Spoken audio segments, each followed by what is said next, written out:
Hey everyone, welcome back to my channel Learn and Earn. So today we are going to come up with Hindi के पाठ हिंदी की कविता कर चले हम फिदा 10वीं कक्षा का हम व्याख्या करने जा रहे हैं और इस व्याख्या के साथ साथ हम इसके कुछ प्रश्न उत्तर का भी समाधान निकालेंगे। सबसे पहले हमें कवि के बारे में पता होना चाहिए। कवि जी का नाम है कैफ़ी आज़मी। 1919 उत्तर प्रदेश में इनका जन्म हुआ। मृत्यु इनकी हुई 2002 में, ठीक है। और ये उत्तर प्रदेश के आजमगढ़ ज़िले में मजमा गांव में हुआ था इनका जन्म। और इनका यही नाम जो है बहुत मशहूर है, कैफ़ी आज़मी।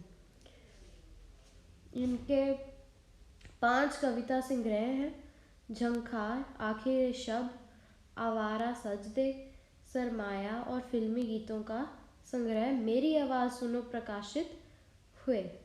ठीक है, अब पाठ में प्रवेश करेंगे।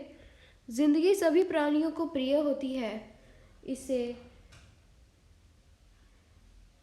इसे कोई ऐसे ही बेमतलब गंवाना नहीं चाहेगा।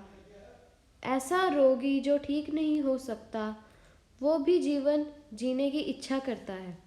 जीवन की रक्षा करना, अपनी सुरक्षा करना और उस जीवन को बनाए रखने के लिए प्रकृति ने सिर्फ साधन ही उपलब्ध नहीं करवाए हैं, बल्कि सभी जीव जंतुओं को उसे बनाने और बचाए रखने की भावना भी दी है। इसलिए तो शांति प्रिय जीव भी अपनी जान बचाने के लिए हमला करने को तैयार रहता है। देखिए, जब हम पाठ में प्रवेश करते हैं तो सबसे पहले हमें ये बताया जाता है कि जो ज़िंदगी होती है ये मनुष्य को बहुत ही प्रिय होती है।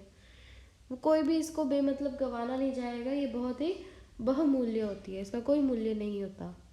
जो रोगी होता है, अगर हम किसी रोगी को भी देखते हैं ना, तो वो भी भले वो जितने मर्जी बुरे रोग से जूझ रहा हो, अपनी ज़िंदगी के लिए लड़ता है वो भी कि मुझे जीना है। वैसे ही हर जीव जंतु जो है अपने जीवन की रक्षा करने के लिए वो दूसरे पे हमला करने के लिए तैयार रहता है, अपने आप को बचाने के लिए। लेकिन सैनिक का जीवन बिल्कुल इसके विपरीत होता है, क्योंकि सैनिक उस समय सीना तान कर खड़ा हो जाता है जब उसके जीवन पर नहीं बल्कि दूसरों के जीवन और आज़ादी पर संकट आता है। जबकि ऐसी स्थिति में उसे पता होता है कि दूसरों की आज़ादी और ज़िंदगी भले ही बची रह सकती है, परंतु उसकी जान जाने की संभावना सबसे अधिक होती है। अब जो हमारा जीवन है उससे बहुत ही अलग जीवन सैनिक का होता है। हम अपनी ज़िंदगी के लिए लड़ाई करते हैं, ठीक है, लेकिन जो सैनिक है वो हमारी ज़िंदगी, वो अपनी ज़िंदगी को छोड़कर अपनी ज़िंदगी हाथ पे रखकर, हथेली पे रखकर वो हमारी ज़िंदगी को बचाते हैं। वो हमें सही से, मतलब हम पे कोई आँच नहीं आने देते, हमारी आज़ादी पर कोई आँच ना आए, हमारे जीवन पे कोई आँच ना आए। इसलिए वो सीना तान के खड़े रहते हैं और हमें बचाते हैं। जबकि उन्हें पता होता है कि हमें कुछ नहीं होगा, लेकिन उनकी जान को सबसे ज़्यादा खतरा है। प्रस्तुत पाठ जो युद्ध की पृष्ठभूमि पर बनी फिल्म हकीकत के लिए लिखा गया था, ऐसे ही सैनिकों के दिल की बात बयान करता है। दिल की बात बयान करता है, जिन्हें अपने किए पर नाज है। इसी के साथ उन्हें देशवासियों से कुछ आशाएं भी हैं, जिनसे उन्हें आशाएं हैं वो देशवासी हम और आप हैं। तो इसलिए इस पाठ के ज़रिए हम जानेंगे कि हम किस हद तक उनकी आशाओं पर खड़े उतरे हैं। मतलब कि अभी ये जो प्रस्तुत पाठ है ना, इसमें क्या हो रहा है कि एक फिल्म बनी थी हकीकत, उसके ऊपर एक जंग हुई थी, युद्ध हुआ था, उस पे ये पाठ है। तो हमने ये बताना है, इसमें ये पता लगेगा कि असल में एक सैनिक दिल में क्या बताना चाहता है हमें, ठीक ठीक है, वो देशवासियों से क्या आशाएं रखता है कि हमने कि ये मेरा कि मैं ये चाहता हूँ देशवासी ये करें। तो हम पढ़ेंगे आगे है इसका सार। सबसे पहले सार पढ़ लेते हैं, फिर इसकी व्याख्या करेंगे। पाठ सार। कर चले हम फिदा। पाठ सार। प्रस्तुत कविता में देश के सैनिकों की भावनाओं का वर्णन है। सैनिक कभी भी देश के मान सम्मान को बचाने से पीछे नहीं हटेगा, फिर चाहे उसे अपने जान से ही हाथ क्यों न गंवाना पड़े। भारत चीन युद्ध के दौरान सैनिकों को गोलियां लगने के कारण उनकी सांसें रुकने वाली थी। ठंड के कारण उनकी नाड़ियों में खून जम रहा था, परंतु उन्होंने किसी चीज़ की परवाह ना करते हुए दुश्मनों का बहादुरी से मुकाबला किया और दुश्मनों को आगे नहीं बढ़ने दिया। सैनिक गर्व से कहते हैं कि हमें अपने सर भी कटवाने पड़े तो हम खुशी खुशी कटवा देंगे, पर हमारे गौरव के प्रतीक हिमालय को नहीं झुकने देंगे, अर्थात हिमालय पर दुश्मनों के कदम पड़ने ही नहीं देंगे। लेकिन देश के लिए प्राण न्यौछावर करने की खुशी कभी कभी किसी किसी को ही मिल पाती है, अर्थात सैनिक देश पर मर मिटने का एक भी मौका नहीं खोना चाहते। जिस तरह से दुल्हन को लाल जोड़े में सजाया जाता है, उसी तरह सैनिकों ने भी अपनी प्राणों के बलिदान देकर धरती को खून से लाल कर दिया है। सैनिक कहते हैं कि हम तो देश के लिए बलिदान दे रहे हैं, परंतु हमारे बाद भी ये सिलसिला चलते रहना चाहिए। जब भी ज़रूरत हो तो इसी तरह देश की रक्षा करने के लिए एकजुट होकर आगे आना चाहिए। सैनिक अपने देश की धरती को सीता के आंचल की तरह मानते हैं और कहते हैं कि अगर कोई हाथ आंचल को छूने के लिए आगे बढ़े तो उसे तोड़ दो। अपने वतन की रक्षा के लिए तुम ही राम हो और तुम ही लक्ष्मण हो। अब इस देश की रक्षा का दायित्व तुम्हारा है। मतलब आपको समझ आ ही गया होगा, क्योंकि ये सबसे आसान भाषा में यहाँ लिखा हुआ है कि इसका समरी क्या, इसका पाठ क्या है, कि जो इसमें भी हमने सैनिकों की बढ़ाई करी है इसके अंदर। क्योंकि आजकल क्या होता है कि कोई सैनिक बनना ही नहीं चाहता। बहुत कम लोग हैं जो सैनिक बनना चाहते हैं, और पता कौन से लोग बनना चाहते हैं। अभी भी ये किसी तरह का स्टीरियोटाइप नहीं है, पर जो रियलिटी है वो रियलिटी है। यहाँ पे लोग बनना चाहते हैं जिनका source of income is nothing, उनके पास कोई सोर्स ऑफ इनकम नहीं है, वो लोग बनना चाहते हैं ये नहीं। क्योंकि मोस्टली यूथ जो है वो जा ही नहीं रही है इस एरिया में, वो जा रहे हैं सभी कि हम बाहर जा रहे हैं, दैट्स ऑल। तो कर चले हम फिदा चैप्टर एक्सप्लेनेशन। कर चले हम फिदा जानो तन साथियों, अब तुम्हारे हवाले वतन साथियों। सांस थमती गई, नब्ज जमती गई, फिर भी बढ़ते कदम को ना रुकने दिया। कट गए सर हमारे तो कुछ गम नहीं, सर हिमालय का हमने ना झुकने दिया। मरते मरते रहा बांकपन साथियों, अब तुम्हारे हवाले वतन साथियों। तो इसमें फिदा का मतलब न्योछावर, हवाले सौंपना, बांकपन वीरता का भाव। प्रसंग व्याख्या। कवि कहते हैं कि सैनिक अपने आखिरी संदेश में कह रहे हैं कि वो अपने प्राणों को देश हित के लिए न्यौछावर कर रहे हैं।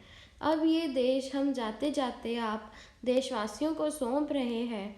सैनिक उस दृश्य का वर्णन कर रहे हैं जब दुश्मनों ने देश पर हमला किया था। सैनिक कहते हैं कि जब हमारी सांसें हमारा साथ नहीं दे रही थी और हमारी नाड़ियों में खून जमता जा रहा था, फिर भी हमने अपने बढ़ते कदमों को जारी रखा, अर्थात दुश्मनों को पीछे धकेलते गए। सैनिक गर्व से कहते हैं कि हमें अपने सर भी कटवाने पड़े तो खुशी खुशी कटवा देंगे, पर हमारे गौरव के प्रतीक हिमालय को नहीं झुकने देंगे, अर्थात हिमालय पर दुश्मनों के कदम नहीं पड़ने देंगे। हम मरते दम तक वीरता के साथ दुश्मनों का मुकाबला करते रहेंगे। अब इस देश की रक्षा का भार आप देशवासियों को सौंप रहे हैं। कि ये अब बात, ये है आखिरी संदेश जब वो अपने प्राण न्यौछावर कर रहे होते हैं देश के हित के लिए। ठीक है, तो तब वो कहते हैं कि हम जो ये देश है अब हमने आपके नाम कर दिया, देशवासियों आपको सौंप दिया है। तो अब ये दृश्य वो कर रहे हैं, ये दृश्य दर्शा रहे हैं कि वे दुश्मनों ने देश पर हमला किया था। सैनिक कहते हैं कि जब सांसें थम गई थी, उनकी सांसें उनका साथ नहीं दे रही थी, उनकी नब्ज़ों में खून जमता जा रहा था, फिर भी उन्होंने अपने कदम नहीं रोके। उन्होंने दुश्मनों का बड़ी बहादुरी से सामना किया। उनको अपने सैनिक गर्व से कहते हैं कि वो अपने सर भी खुशी खुशी कटवाने पड़े तो वह भी कटवा देंगे, पर उनके गौरव के प्रतीक हिमालय को नहीं झुकने देंगे, मतलब उसके ऊपर को भी कोई आंच नहीं आने देंगे। जिंदा रहने के मौसम बहुत है मगर जान देने की रुत मरते मरते रहा बांकपन। अच्छा, ये हो गया हुआ है। जिंदा रहने के मौसम बहुत है मगर जान देने की रुत रोज नहीं आती। हुस्न और इश्क दोनों को रुसवा करे वो जवानी जो खून में नहाती नहीं। आज धरती बनी है दुल्हन साथियों, अब तुम्हारे हवाले वतन साथियों। रुत मतलब मौसम, हुस्न मतलब सुंदरता, रुसवा मतलब बदनाम, खून मतलब खून।